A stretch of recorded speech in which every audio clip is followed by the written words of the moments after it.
A reading from Rachel Naomi Riemann, as republished in Parabola Winter, 2016-2017. Helping, fixing, and serving represent three different ways of seeing life. When you help, you see life as weak. When you fix, you see life as broken. When you serve, you see life as whole. Fixing and helping may be the work of the ego, and service is the work of the soul. Serving is different from fixing. One of the pioneers of the human potential movement, Abraham Maslow, said, "If all you have is a hammer, everything looks like a nail." Seeing yourself as a fixer may cause you to see brokenness everywhere, to sit in judgment of life itself. When we fix others, we may not see their hidden wholeness or trust the integrity of the life in them. Fixers trust their own expertise. When we serve, we see the unborn wholeness in others. We collaborate with it and strengthen it. Others may then be able to see their wholeness for themselves for the first time. I'm grateful for the opportunity to come down, not only get to visit my daughter Jessica at Clemson, but also to be able to be with you and preach on this Sunday morning. Just before I came down here, I looked in the mail slot and my own alumni magazine was here. Am I allowed to mention that I didn't go to Clemson? I went to Earlham College, a small Quaker liberal arts college in Indiana, and the back page had something that fits the theme for today. It's a group of what looks like 3 college students walking down a sidewalk past a sign that says hashtag love thy neighbor, no exceptions. And the comment is, I agree, but if everyone is my neighbor, I'm going to start asking for a lot more Wi-Fi logins.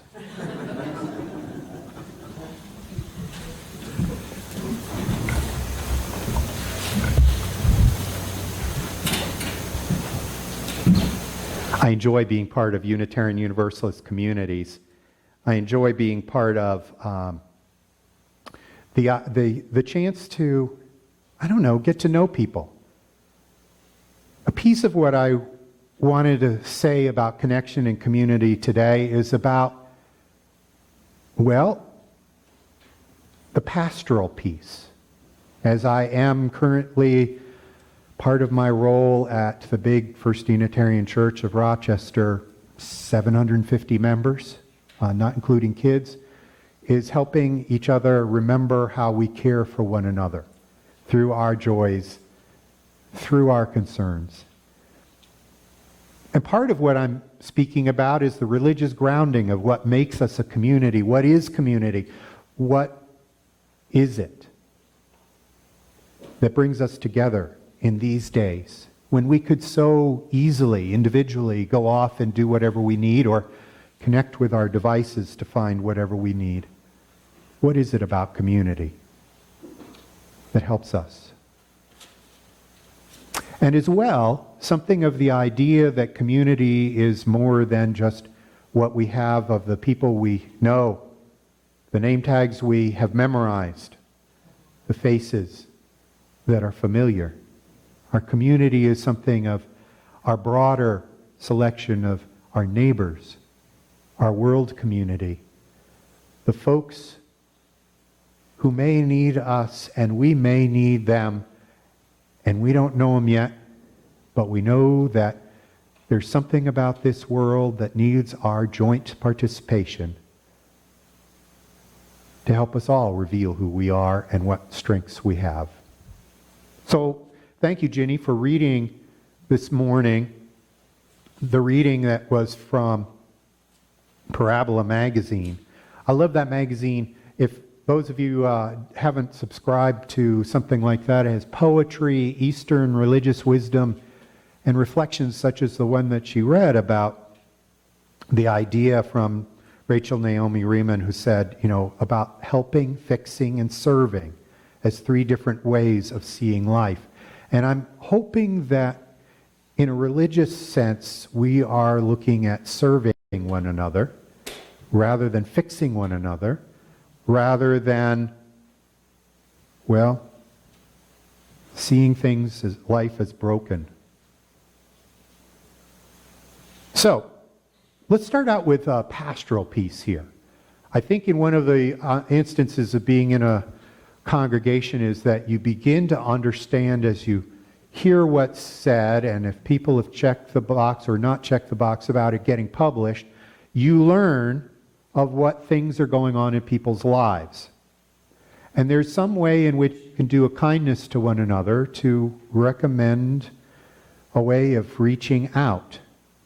I said this recently in my own congregation of reminding folks that if you see something in the newsletter and it says cards or calls would be welcome, that kind of means calls and cards would be something to do. And it's not so much to put somebody down or have some kind of sympathy. It's more an empathy kind of thing. Can we reach out to one another? Now, Ralph Waldo Emerson, one of the early voices in our American Unitarian movement, had been ordained and decided not to do ministry anymore, in part because he couldn't do communion anymore, and also because he was just fine with ministry except for people. So he decided to go on a lecture circuit instead. Well, he said these wise words, and I think it fits this pastoral, personal outreach of the way in which we serve one another. It was an encouragement. He says, you cannot do a kindness too soon, for you never know how soon it will be too late. Wow. You can't do a kindness too soon, for you never know how soon it'll be too late.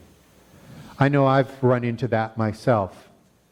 Do you have a memory of a teacher who made a huge difference in your life, and maybe you never got to go back to the classroom and say thank you years later? Or maybe it's a relationship that you had or wished you had with a parent or an aunt or an uncle or a mentor in some way, and you could have done a kindness. Some of us decide to pay it forward, to think of the way in which somebody was of great service to us, and we will be of great service to others, to reach out and connect. I like it. Fred Rogers, one of my favorites, Mr. Rogers, said, life is for service. He had a particular way of doing a TV ministry in which he was preaching the gospel. I have a colleague of mine who goes around and preaches from the lectionary, from the assigned Bible verses in Protestant churches, but never tells the congregation that's what she's doing. She happens to like going to atheistic congregations, and then not telling them that she's preaching the Bible every week. Now, Mr. Rogers wasn't being so sneaky that way. He just happened to be an ordained Presbyterian who thought that this thing of you are loved just as you are and love thy neighbor were two really great messages. And every week and every day kept preaching that. I love the way Mr. Rogers dealt with community. What's the first thing he does? He says, won't you be my neighbor? Won't you please, won't you be my neighbor? It's an attitude and an orientation to life that sometimes would get us in trouble. And yet, he made it seem so simple. Kind of like our children's story. What, you have a rock? Let me see your rock. And then they decide it's a magic rock because it's made them friends. Mr. Rogers did his magic by saying, come with me. We're going to go meet a neighbor. I'm going to introduce you to my neighbor. Now, how many of us have been online and read all sorts of things on politics or coronavirus or anything else this week? Come on, anybody? Politics? Yeah, how are the primaries going? How are other things going? What's going on? What's the shakeup in the president's cabinet? All of these things, right? And now think of how much time you spent doing that, and then how much time you spent going to greet a neighbor or introduce somebody to your neighbor. Just kind of look around at each other right here and say, hi. Bump elbows if you're nearby. Don't spread germs. Don't touch, but, do this. All right? To me, I know this seems simple. But it is that message again and again. Who is your neighbor? When Jesus was asked that question, Jesus knew it was a test. So who is my neighbor? The person asked. If he said, Jesus said, well, love your neighbor. Everything's summed up in love your neighbor. Don't worry about the laws and everything else. Just love your neighbor. And so the person pushed back. So who is my neighbor? So Jesus did a very interesting thing there and told the story of the Good Samaritan. And the Good Samaritan came upon somebody who had been robbed, beaten up, maybe bloody, and left for dead at the side of the road. Now, the Good Samaritan wasn't the first one who came upon this person. There had been other travelers on the road. Jesus names explicitly a priest and others who have official roles. Well, the rules say that a priest cannot get dirty or bloody especially. You cannot go to the temple to worship. That's an abomination if you have blood on you. So the priest walked all the way over the other side of the road and went past. This is very important for Jesus to have pointed out. In our own roles in life, when we are out there saying, who is my neighbor? Our own empathy triggers may be blocked by things in which we say, I can't do that. Nobody would find it acceptable if I did that. I can't be seen with helping that person, greeting that person, or admitting that person as my neighbor. We as Unitarian Universalists tend to do a good job of saying we welcome everyone here. Sometimes we walk in as new members to Unitarian Universalist congregations and say, wow, this is great. I'm finally with the free thinkers who think all the same things I do. We're all just exactly alike independently together. And I tell congregants who go through our new member ceremonies, I want you to be disillusioned quickly. Because that's not what being a neighbor means. You are not the same. You do not think the same. If you learn more about each other, it's kind of like that stone. Once we got it in the water, we see our stripes come out a little bit more. And some of that is pretty to us, and some of it is like, why did this person sit next to me on Sunday morning, and I do not like the way they smell today? No, it's true. And this is what I try to tell new members. It is true. You will greet and meet people in life, even in our Unitarian Universalist congregations, who are not, well, they're not necessarily going to affirm your narrow view of life.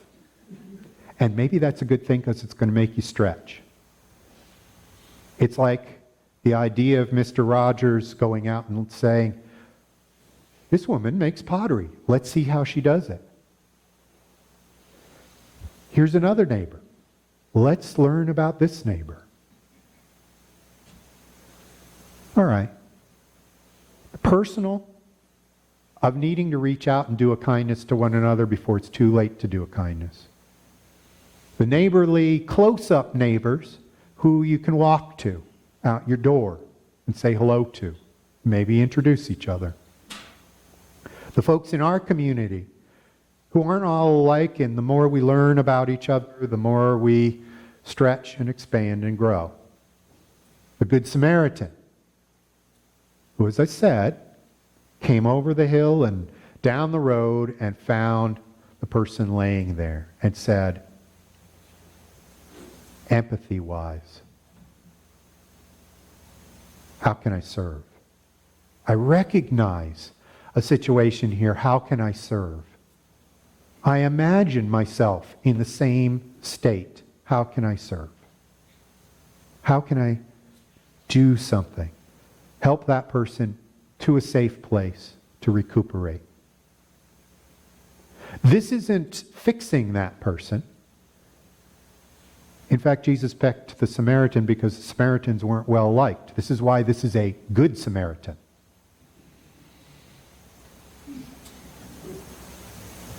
But the Samaritans were neighbors.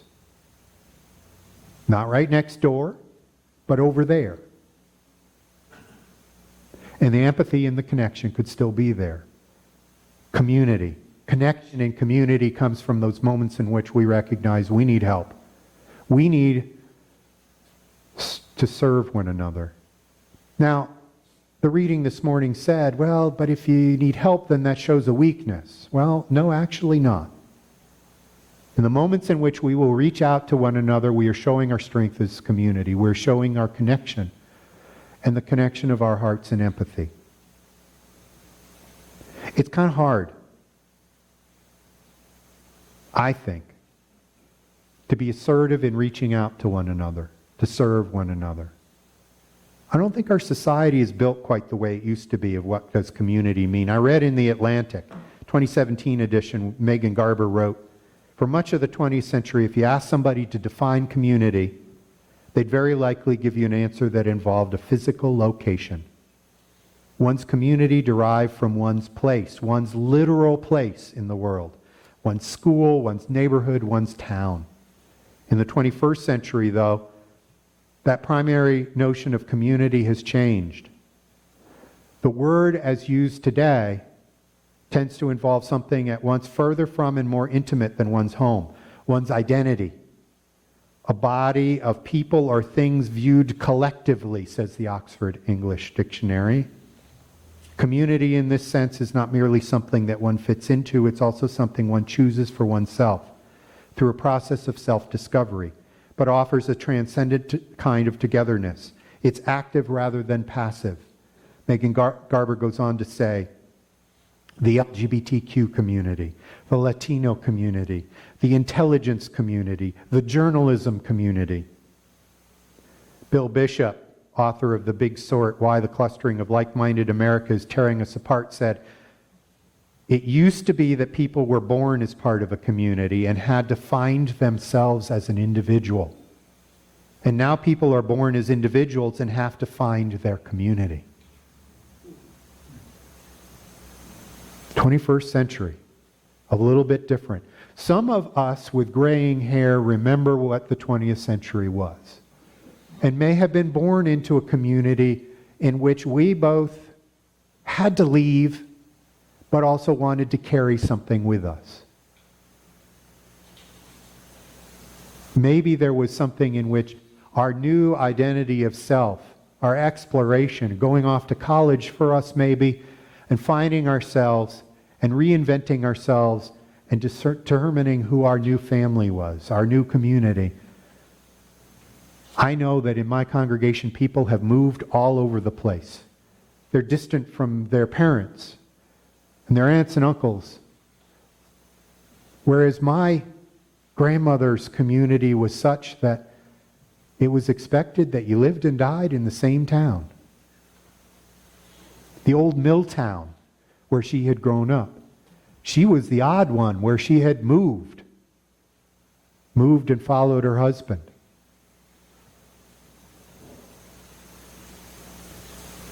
Her mother, her sister, her cousins, everybody else was still back at home. We have a different way of finding community as Unitarian Universalists as we have found our individual way. Was it Emerson who brought us here? Was it a quote from someone else? What was it that brought us to this place? I like it when somebody out in community admits that they're a Unitarian Universalist. Imagine telling your neighbor what religion you are. I know, we're down here in the South. And people do start asking in various communities, so do you have a church? And do you say, yeah, I do. Or do you say, yes, I'm a Unitarian Universalist? And the people say, bless your heart. All right. But you know what? After a while, I have run into people in the communities where I serve who have said, oh, you were that Unitarian Universalist group. You know what? My coworker who retired was from that group. That was the best friend I ever made at work. That must be a really great group of people. All right. We wonder, though, about how we are sometimes shy of being able to say who we are in our identity, and the communities that we've chosen, rather than where you're from, which is a 20th century question, or where are your people from, which is a 19th century question, to where have you joined? What are you part of? And if you can proudly answer what communities you're part of, and still recognize somebody who's not there as a neighbor, you might actually be able to do something in this world to be of service. Either because your own light of who you are makes a difference along the path, or because you learn from others who can relight your flame. Did you see how many times we trot new candles here? It takes a while sometimes to figure out how to get the light going. And we need that from one another. I think in some ways we need to be more assertive in meeting our neighbors out there, and yet more humble. Because if we go into a situation and say, you need our help, or you need fixing, we cut off our ability to listen to a person and understand and know who they are.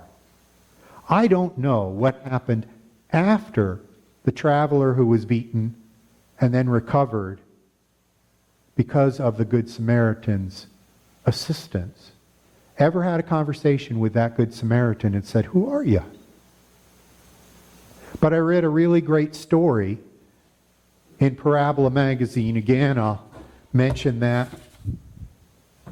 The same issue of our reading had something in there of a man who happened to take a taxi. He realized this was an Iranian who was driving the taxi and said something like, oh, I'm going to a peace conference. We need to make sure we are all at peace. And the Iranian took the time to breathe for a moment and said to, I'm going to say it's a Unitarian Universalist, peace-loving Unitarian Universalist in the back seat, saying,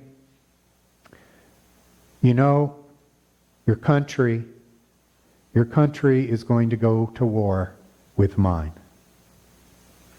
You know, to listen to one another honestly and to be a little more humble. I'm going to fix the world, I'm going to a peace conference. And then to listen to an actual person who may be very afraid and learn their fears and understand that that person has touched their fears in their heart in a way that is so genuine we feel it with empathy. I saw the cart of food go out.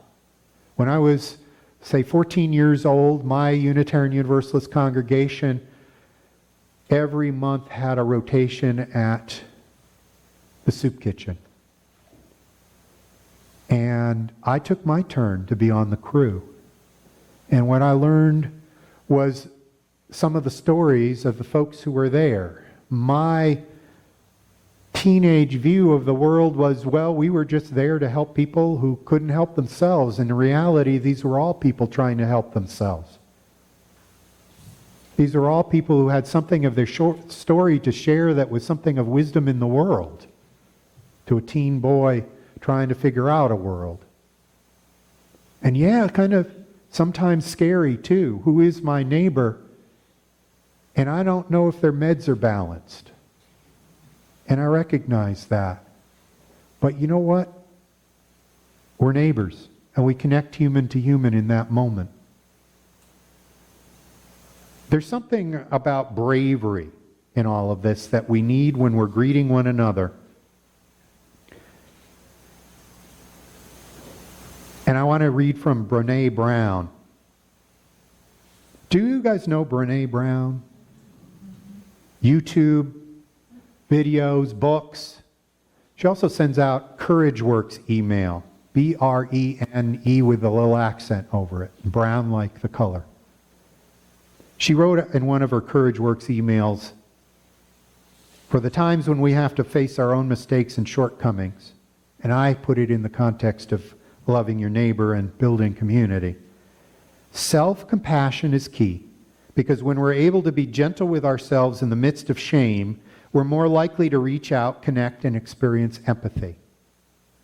There were moments when I was serving food in that soup kitchen where I felt ashamed. I didn't know what to do. I didn't know how to relate. I felt like I had everything, and then I realized I did not. I did not have everything. And in that moment, to be able to forgive myself for not being perfect, to be able to then have the courage to be open with somebody else, my neighbor, in a way that allowed me to be open to the ways in which they might serve me just as much as I might think I was serving.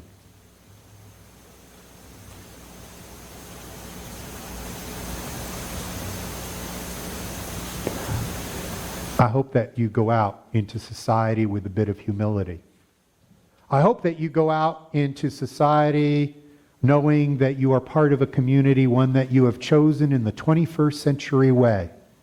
A place like this where you can come together and recharge, get to know each other well, and recharge.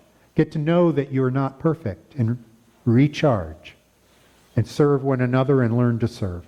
I hope that you will be brave. I hope you will be true to saying who you are. I hope you'll be like a gang member, in which gang members are proud to say, I am with this gang. Because I think people in society will be glad to know that you're a Unitarian Universalist. And that might gain some respect for the ways in which we are neighbors. We are real. We are people. We are no better than, and we are no worse than. We are here, connected in community. Thank you.